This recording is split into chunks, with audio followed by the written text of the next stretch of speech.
Sapul po sa CCTV ang pagnanakaw ng riding in tandem sa motorsiklo ng binatilyong rider sa Cebu City. Sa video, kitang sinundan ng mga kawatan ng biktima. Hinarang nila ito at pinababa sa motorsiklo. Tila may tinanong pa ang isa sa mga lalaki sa binatilyo bago nito binuksan at binusisi ang compartment ng motor.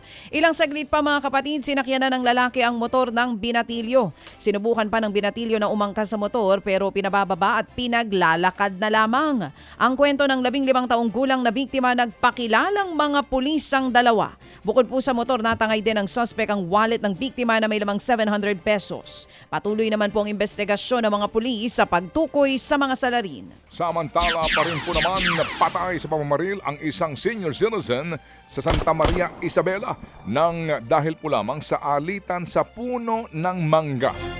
Sa video nga po ay makikita kung paano po binuhat ng mga sumaklolo ang biktimang humandusay sa lupa.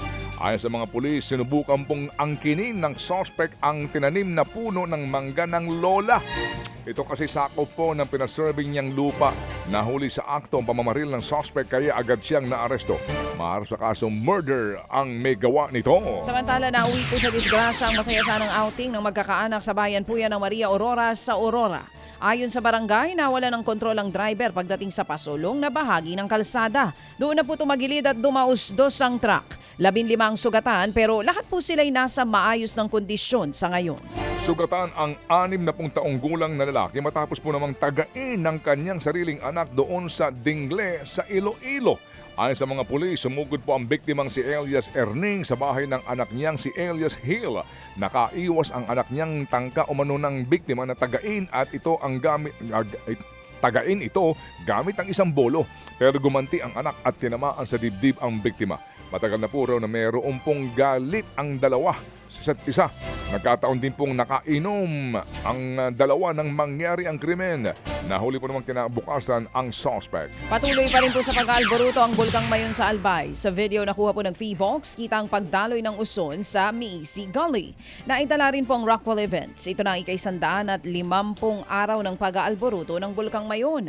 Nagbuga naman po ng abo ang Bulkang Canlaon sa Negros Island. Kita ang pagdausdos ng abo mula sa bunganga ng bulkan.